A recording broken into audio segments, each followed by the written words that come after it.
আপনি আমি যখন ইন্তেকাল করব এমন হবে 40 দিন পর কেউ আমাদের কবর জিয়ারত করবে কিনা সন্দেহ আছে।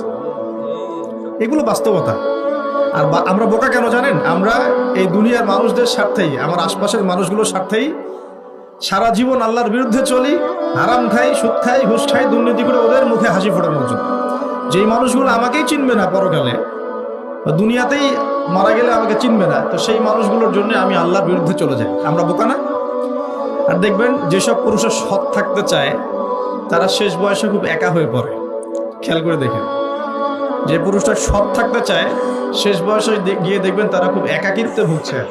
এখন একটা কমন সমস্যা, এটা অনেক প্রবীণ মানুষ যারা আছেন তারা কিন্তু একাকিত্বে ভোগেন, খুব একাকিত্বে ভোগেন।